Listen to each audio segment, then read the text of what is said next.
Jadi gua udah baca lanjutan novelnya mulai dari chapter yang ke-80 sampai dengan chapter yang ke-86 yang judulnya Prayer. Dimana secara garis besar semua isi ceritanya bakalan ngejelasin kepada kita tentang kegiatan dari Klein sehari-hari yang udah jelas gak ada di dalam versi animenya. Mulai dari interaksi dari keluarga karakter utama yaitu Klein, Melissa, dan Benson.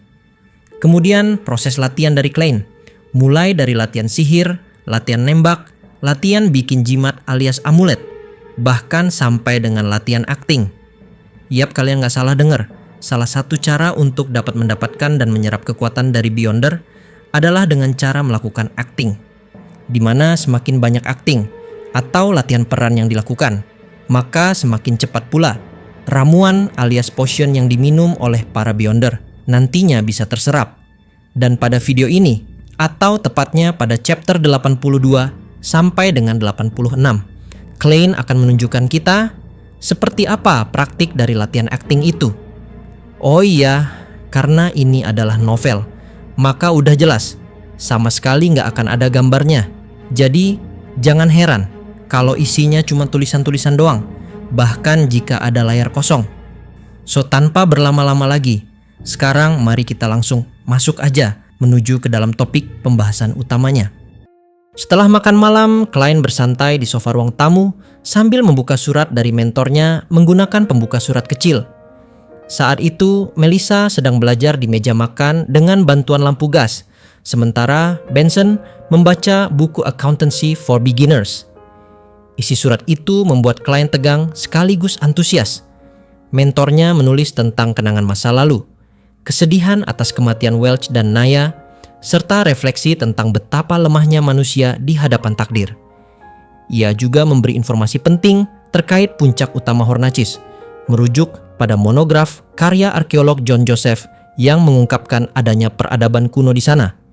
Mentor Klein menyarankan agar ia meminjam buku tersebut dari perpustakaan Deweyville dan juga mencari jurnal lain seperti New Archaeology dan Archaeology Summary. Setelah membaca surat itu, Klein mencatat nama-nama monograf dan jurnal tersebut, lalu menulis balasan dan meminta Melissa mengirimkannya. Ia juga memberinya uang lebih sebagai uang saku. Saat Melissa menolak, Klein menjelaskan bahwa uang itu bisa digunakan untuk membeli alat-alat belajar yang membuat Melissa akhirnya setuju. Benson yang melihat kejadian itu memuji Klein karena berhasil meyakinkan Melissa. Mereka pun berbicara soal pendidikan dan ujian pegawai negeri yang akan datang. Melissa kemudian mengundang mereka ke pesta ulang tahun temannya, Selena, yang diadakan hari Minggu. Klein dan Benson setuju untuk hadir dan menyerahkan urusan hadiah pada Melissa, sementara mereka yang akan membiayainya. Keesokan harinya, Klein mengenakan setelan resmi murah dan tongkat perak hitam saat tiba di kantor keamanan Blackthorn. Di sana, ia disambut Kapten Dunn yang memberitahu bahwa artefak dan buku catatan keluarga Antigonus sudah dikirim ke Backlund bersama bantuan Nighthawk tambahan. Klein merasa lega dan mengucap doa untuk keselamatan mereka. Dan juga memberitahu bahwa aplikasi keanggotaan resmi Klein akan diproses dalam 2-3 hari oleh departemen lain. Setelah Dunn pergi, Roseanne terkejut mendengar Klein akan menjadi anggota resmi dalam waktu singkat. Ia sempat mengeluh tentang jadwal jaga gudang senjata yang berat, lalu bergurau menyarankan Klein segera menikah agar bisa merekrut istrinya sebagai staf sipil. Klein membalas dengan candaan serupa, menyarankan Roseanne menikah juga. Mereka mengakhiri percakapan dengan obrolan ringan sebelum Klein menuju ruang bawah tanah. Di ruang senjata, Klein bertemu Old Neil yang sedang menyeduh kopi. Neil pun memberikan informasi tambahan kepada Klein bahwa syarat untuk menjadi anggota resmi Nighthawks, ia harus menyelesaikan satu misi secara mandiri sebagai bentuk pengakuan dari rekan-rekannya. Namun ritual ini bersifat simbolis, tidak memengaruhi gaji maupun hak-haknya sebagai anggota resmi. Old Neil menenangkannya. Dia menjelaskan bahwa karena aksi heroiknya membunuh Beyonder Sequence 8 secara cerdas, kemungkinan Dan hanya akan memberinya misi biasa, karena Fry, Royal, dan anggota lainnya sudah mengakui kemampuan Klein. Saat diskusi berlanjut, Klein menanyakan tentang jalur sequence-nya sebagai seorang seer dan menduga bahwa sequence 8-nya adalah clown. Old Neil setuju bahwa itu sangat mungkin berdasarkan dokumen yang ada dan karakteristik gaya bertarung yang penuh tipuan. Ia juga membagikan informasi pilihan tentang jalur lain, yaitu Mystery Prior yang ternyata memiliki sequence 8 bernama Melee Scholar, sesuatu yang sangat bertolak belakang dengan citra mereka yang seharusnya pengguna kekuatan mistis expert. Intinya, Neil menjelaskan kepada Klein bahwa bukan cuma clown saja yang memiliki karakteristik penyihir tapi bisa bertarung dari jarak dekat dengan penuh tipuan. Tapi ada jalur sequence lain yang serupa, yaitu Melee Scholar. Jadi udah jelas, Neil sangat mendukung jika Klein sudah memutuskan bahwa dia akan menjadi The Clown. Setelah itu, Klein kembali ke rutinitas belajarnya. Bersama Old Neil, ia mendalami studi mistisisme, belajar berbagai ritual magis, pembuatan jimat pelindung, dan simbol-simbol upacara. Ia pun menyusun jadwal harian yang disiplin, dengan rincian sebagai berikut. Pagi hari, belajar teori mistisisme dan membaca arsip sejarah, sekaligus mengajukan permintaan kompensasi. Siang hari, latihan menembak di shooting club. Sore, pergi ke perpustakaan Deweyville di Golden Indus Borough untuk mencari jurnal dan monograf tentang puncak utama Hornacys. Jika ada waktu tersisa, ia akan mengunjungi Divination Club untuk melatih perannya sebagai Sir, atau gampangnya disebut sebagai latihan acting, sebagai Beyonder Sequence 9 Sir. Setelah permintaan kompensasi cair, Klein berencana membeli setelan baru dan keesokan harinya mengajukan bahan untuk membuat jimat pelindung bagi Melissa dan Benson. Sementara itu, di tempat berbeda, suasana ceria menyelimuti sebuah ruang makan mewah saat teman-teman merayakan kembalinya Joyce Meyer yang berhasil selamat dari bahaya. Namun, kegembiraan itu sedikit terganggu oleh kondisi Bogda, salah satu teman mereka, yang ternyata mengidap penyakit serius pada livernya dan butuh operasi. Namun Bogda enggan menjalani prosedur medis karena takut pada reputasi buruk para ahli bedah. Anna, tunangan Joyce, menyarankan divinasi dari seorang sir misterius yang telah ia gunakan sebelumnya, yaitu Klein. Ia menjelaskan bagaimana hasil ramalan Klein sebelumnya menyelamatkan nyawa Joyce, meskipun ia dan Joyce merahasiakan detail sebenarnya karena tersangka utama belum tertangkap. Terkejut dan penasaran, Bogda akhirnya setuju untuk meminta ramalan dari sir tersebut. Anna pun memberikan nama dan alamatnya, Klein Moretti, dari Divination Club di House Street. Kembali ke Klein, di perpustakaan Deweyville, ia menggunakan surat pengantar dari mentornya untuk membuat kartu pinjam.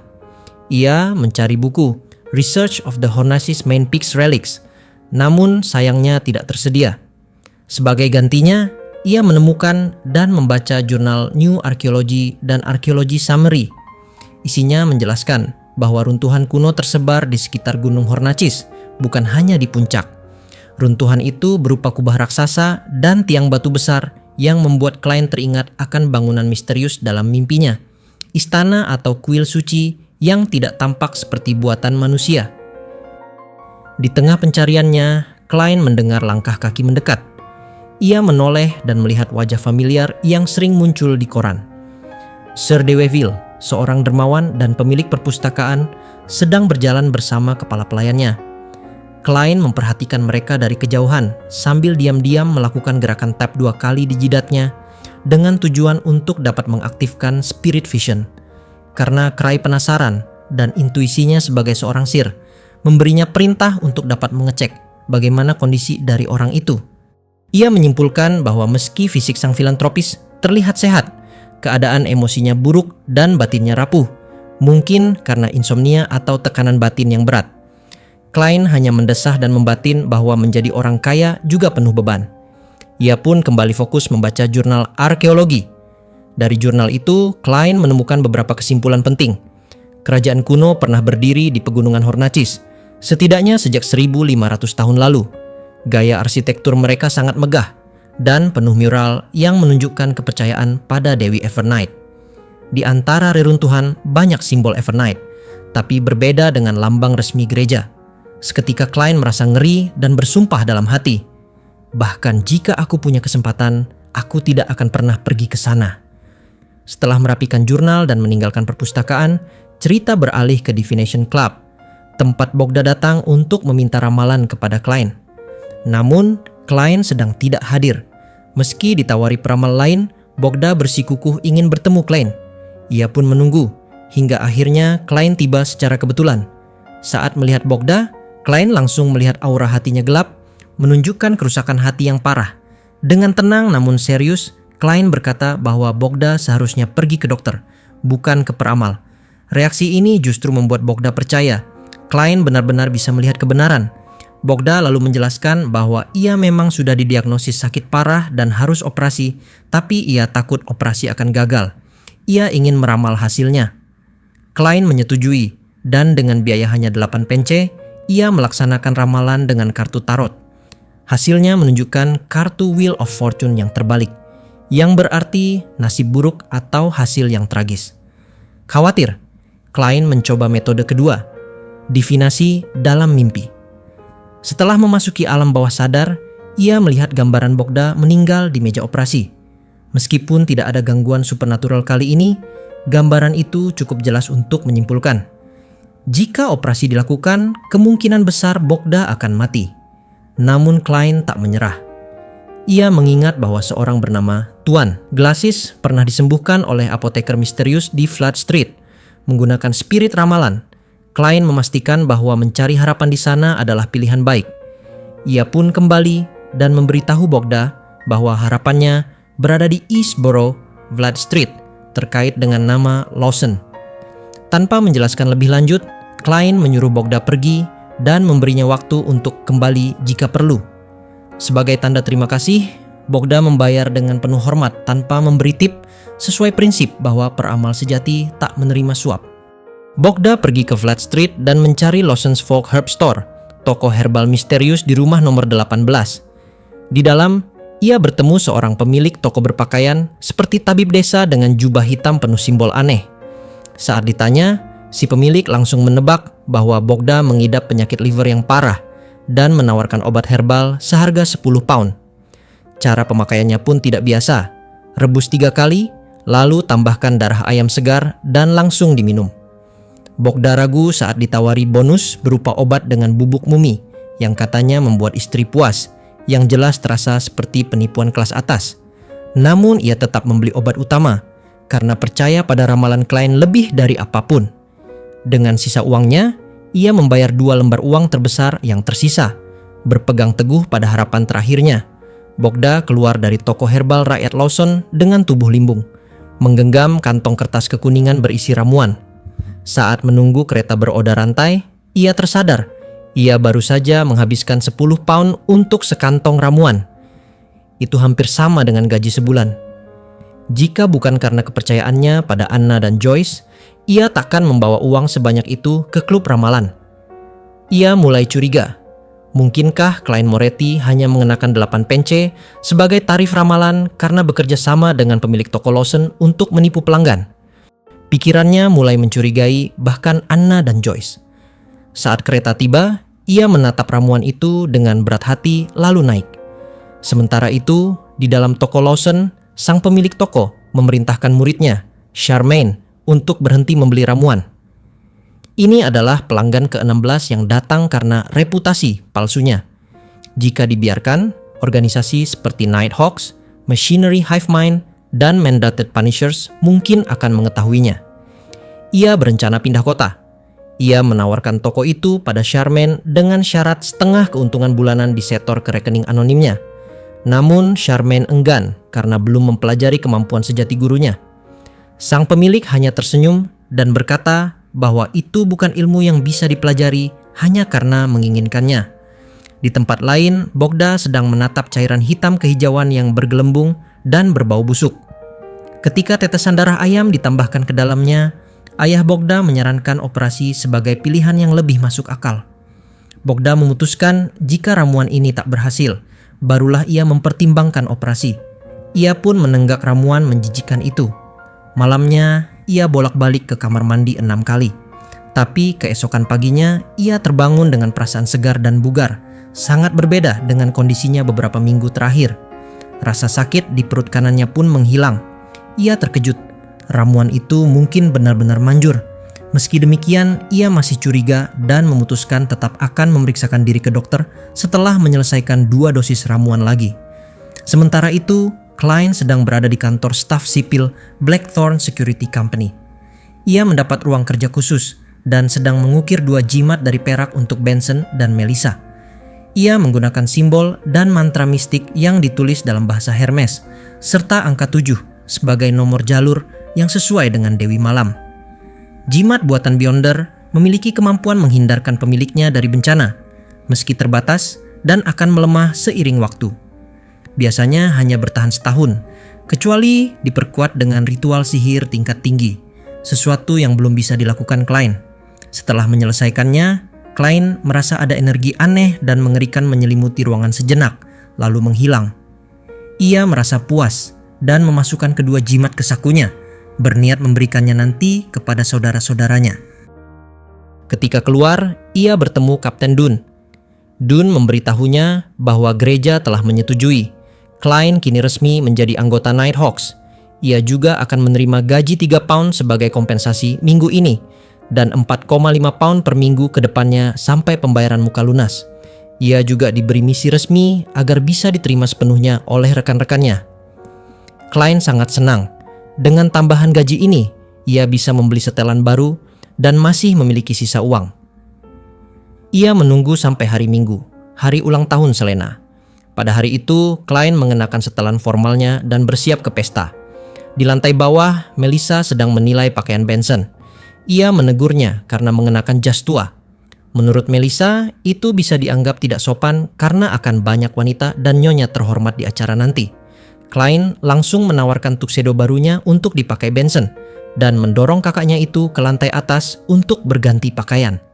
Melissa mengangguk serius saat Klein menggoda bahwa ia berharap Benson menemukan cinta baru di pesta nanti. Ia merasa Benson sudah mengorbankan terlalu banyak demi keluarga. Klein hanya bisa tersenyum geli melihat keseriusan adik perempuannya itu, yang lebih seperti seorang ibu. Melihat ekspresi Melissa yang tidak yakin, Klein merasa ini saat yang tepat untuk bertindak. Ia menatap adiknya dan berkata dengan serius bahwa Melissa pun kurang menunjukkan penghormatan untuk acara pesta hari itu. Melissa bingung hingga Klein menunjuk lehernya dan mengatakan bahwa sebagai seorang wanita, ia seharusnya memakai kalung. Tanpa menunggu respons, Klein mengeluarkan liontin perak berbentuk sayap malaikat, sebuah jimat buatan sendiri. Melissa terkejut dan langsung bertanya harganya. Tapi Klein menjelaskan bahwa itu hanya replika dari barang yang pernah ia lihat, lalu ia sendiri yang mengukir mantra dan pola indah di sana. Melissa akhirnya mengenakannya, walau ekspresinya agak terpaksa. Klein lalu menjelaskan bahwa ia lebih percaya diri karena pekerjaannya sekarang, dan Melissa pun tampak menerima penjelasan itu, meskipun heran dengan perubahan sikap kakaknya yang kini lebih perhatian dan penuh kejutan. Benson akhirnya turun dengan tuxedo milik Klein dan tampak sangat rapi. Klein memujinya dan Melissa setuju. Klein kemudian memberikan jimat untuk Benson juga, yang diterima tanpa banyak komentar. Mereka bertiga pun berangkat ke rumah keluarga Wood menggunakan kereta umum. Setibanya di rumah Selena Wood di Vania Street, mereka disambut langsung oleh Selena yang memeluk Melissa dengan antusias. Ayah Selena, seorang pegawai senior Bank Backlund cabang Tingen, menyambut Benson dan Klein dengan sapaan penuh canda. Di dalam rumah, Klein menyadari bahwa Elizabeth, seorang gadis dengan pipi tembam dan rambut coklat keriting, adalah orang yang pernah ia bantu memilih jimat di pasar bawah tanah. Namun mereka berpura-pura tidak saling mengenal. Di bawah arahan Tuan Wood, mereka dikenalkan pada para tamu lain. Benson dengan cepat akrab dalam percakapan dengan Chris, kakak Selena, dan para pengacara lainnya. Klein hanya bisa mengamati sambil menyesap koktail, merasa iri karena ia sendiri kurang pandai bersosialisasi. Karena banyak tamu, pesta ulang tahun Selena dilakukan secara prasmanan. Makanan-makanan seperti steak, ayam panggang, dan ikan goreng tersaji mewah, dan para pelayan laki-laki bertugas memotong daging. Klein sempat terkejut melihat kemewahan perlengkapan makan mereka yang dinilai terlalu mewah untuk keluarga kelas menengah. Saat sedang mengambil makanan, Elizabeth mendekatinya dan berterima kasih karena Selena sangat menyukai jimat yang ia berikan, yang ternyata adalah pemberian Klein. Selena merasa tubuhnya lebih sehat setelah memakainya. Klein mencoba merasionalisasi bahwa mungkin itu hanya efek placebo, tapi Elizabeth menolaknya dan mengatakan bahwa jimat itu berbeda dengan yang pernah dibeli Selena sebelumnya. Elizabeth kemudian menebak bahwa Klein ahli dalam mistisisme, yang ditanggapi Klein dengan mengatakan bahwa ia belajar sejarah dan hal-hal seperti itu umum dalam studinya. Mereka mengobrol sebentar, dan Elizabeth menjelaskan bahwa ia bersekolah di Evos Public School, sekolah mahal yang tidak dikelola pemerintah, namun menerima siswa dari kalangan masyarakat umum. Setelah mengambil makanan, Elizabeth kembali ke sisi Selena. Pesta perlahan mencapai akhir. Benson dan Klein kemudian diajak bermain poker, Texas Hold'em. Sementara Melissa, Selena, Elizabeth, dan teman-temannya naik ke atas. Klein tidak beruntung dalam permainan itu. Selalu mendapatkan kartu jelek dan harus menyerah hampir di setiap ronde. Saat ia memegang kartu 2 hati dan 5 sekop, ia sempat berpikir untuk menggertak, tapi tidak jadi melakukannya. Ia juga menahan diri untuk tidak menggunakan ramalan untuk curang. Ia akhirnya bangkit untuk pergi ke kamar mandi. Namun saat berjalan, ia tiba-tiba berhenti. Mengingat, indera spiritualnya ternyata berhasil menangkap adanya fluktuasi aneh tepat dari lantai atas. Fluktuasi spiritual yang aneh dan membingungkan itu hanya berlangsung sesaat. Klein bahkan sempat mengira dirinya berhalusinasi. Namun karena kepekaannya dalam persepsi spiritual, ia tak mengabaikannya begitu saja. Ia segera menuju lantai atas, mengikuti jejak energi hingga sampai di ruang tamu dekat balkon. Dengan mengetuk glabella, Klein mengaktifkan spirit vision. Aura kebanyakan biasa saja. Namun salah satu memancarkan warna hijau gelap yang menyeramkan, perlahan menggerogoti dari dalam.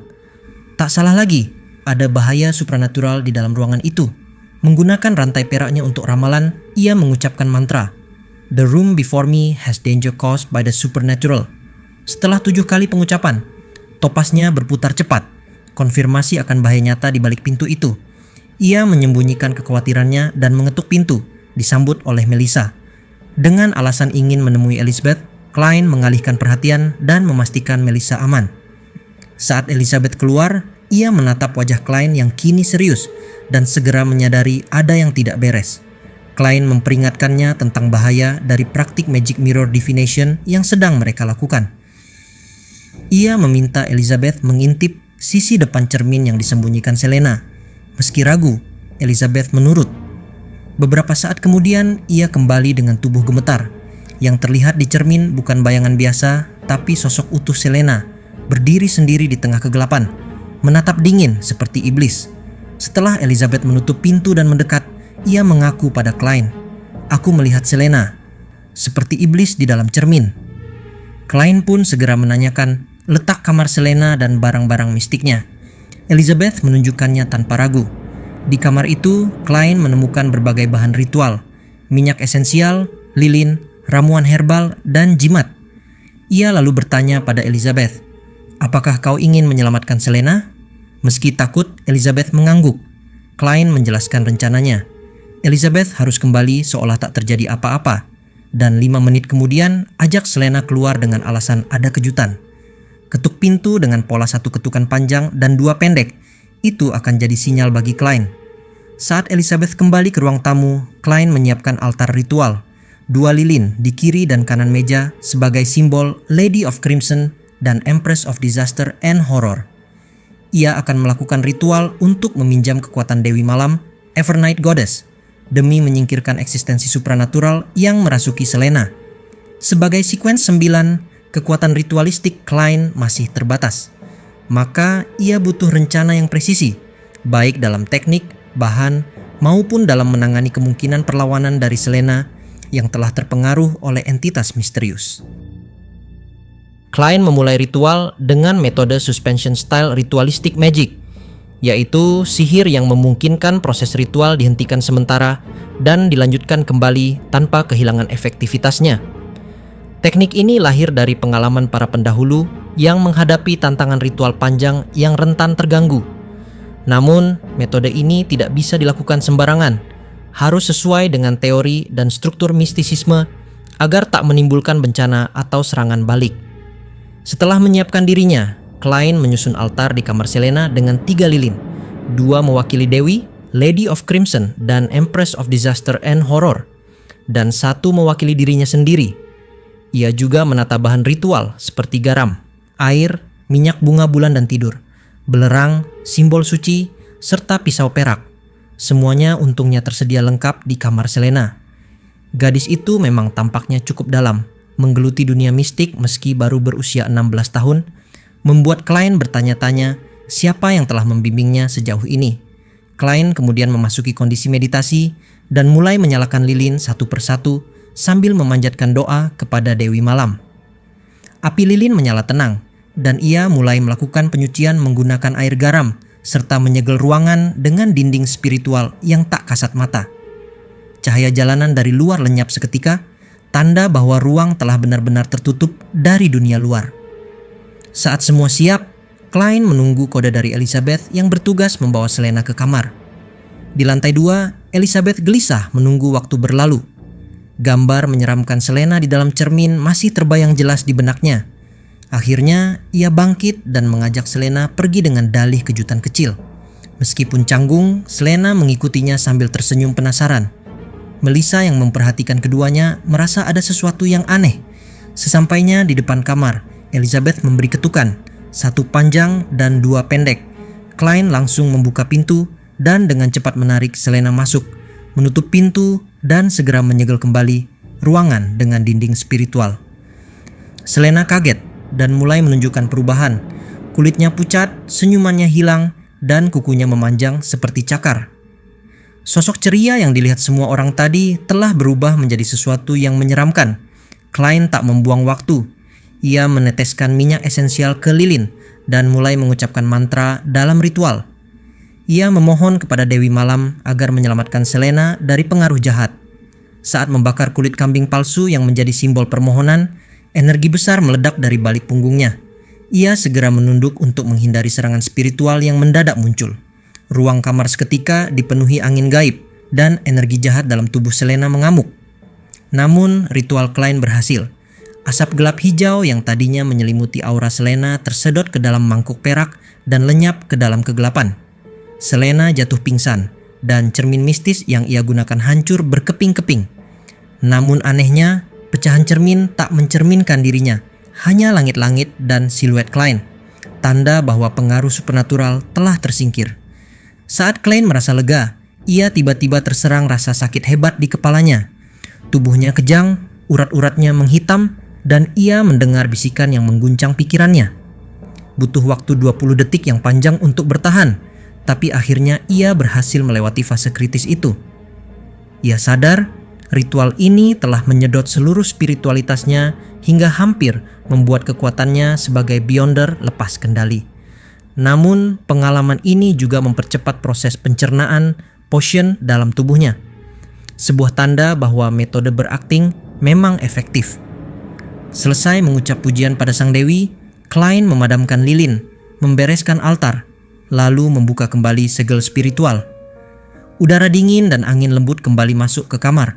Di luar, Elizabeth menunggu dengan wajah tegang. Saat Klein keluar, ia melepas topinya dan tersenyum lembut, menyampaikan bahwa ritual telah berhasil.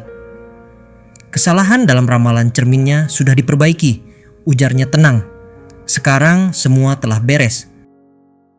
Nah, sampai di sini kalau masih bingung apa itu berakting dan main peran, maka gampangnya kita ambil contoh aja dari game RPG atau game role playing. Bayangin aja, kamu saat ini udah pilih kelas Hunter. Nah, supaya kekuatan Hunter dari kelas yang kamu pilih bisa cepat naik level skillnya, maka salah satu cara untuk dapat meningkatkan kekuatannya, ya harus berperan jadi Hunter. Kamu harus bertarung melawan monster dengan menggunakan senjata dari kelas Hunter, entah itu panah ataupun pisau kecil. Pokoknya, kamu harus berburu monster supaya levelmu sebagai pemburu bisa cepat naik. Begitu pula kalau kamu pilih kelas jadi priest, kamu pun harus main peran dengan cara bekerja sebagai tukang penyembuh. Dimana semakin banyak kamu bisa sembuhin orang pakai kekuatanmu, maka level dari skillmu akan bisa cepat jadi master, serta kamu pun jadi bisa buka skill lain dari kelas yang udah kamu pilih. Begitu pula dengan Klein, dia memilih jadi Sir. Gampangnya, Klein memilih jadi cenayang atau dukun. Gara-gara itu, jika kalian ingin cepat mencerna ramuan dari sequence 9 sir, maka kalian harus sering melakukan tugas yang berhubungan dengan kelasnya itu. Contohnya, kalian jadi peramal pakai kartu tarot, terus meramal pakai kalung topas. Terus bisa juga kayak sekarang, kalian beresin kasus kerasukan dengan menggunakan kekuatan ritual dari kelasnya sendiri. Pokoknya gitu cuy. Kalau mau makin cepat naik level kayak di game, dan pengen cepat mencerna ramuan dari kelas yang kamu minum, maka perbanyak mainkan peranmu sebagai kelas yang sudah kamu pilih.